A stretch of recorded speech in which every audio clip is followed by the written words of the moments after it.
Você está acompanhando os jornais e com certeza viu aí que o ex-presidente Jair Bolsonaro caiu e bateu a cabeça sofrendo um traumatismo craniano. E também deve ter acompanhado um tempo atrás que o atual presidente da República, Luiz Inácio Lula da Silva, caiu, fez exames, não tinha nada, bateu a cabeça, fez exames, não apareceu nada. E um tempo depois começou a ter sintomas neurológicos e tinha um hematoma lá. Olha, esse problema é muito comum em pacientes acima de 60, 65 anos, na população idosa. Eles têm uma tendência maior à queda. Eles e nós vamos ter também nessa idade. Porque o idoso ele tem mais tontura, ele tem um negócio chamado hipotensão postural, ele tem dificuldade de marcha às vezes, ele não tem aquele equilíbrio mais como um jovem tem.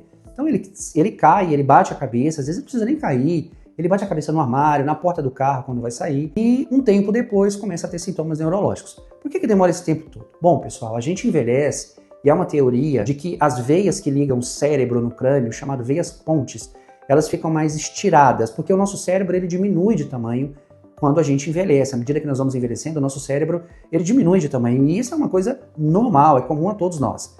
E uma pancada leve pode fazer com que essas veias rompam, com que elas sangrem. E esse sangramento venoso da veia, ele não é como o sangramento em jato da artéria, que esguicha sangue.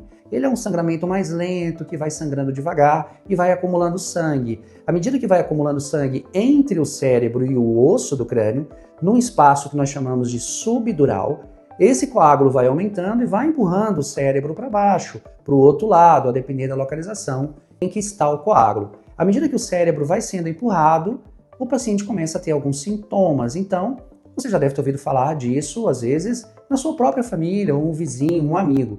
O nome disso é hematoma subdural, que é uma complicação muito comum de pacientes que sofrem traumatismo craniano. Então, quando você tem um idoso perto de você, na sua família, oriente bem, bateu a cabeça hoje e não tem nada, tome cuidado que daqui 3, 4 semanas vocês precisam redobrar a atenção.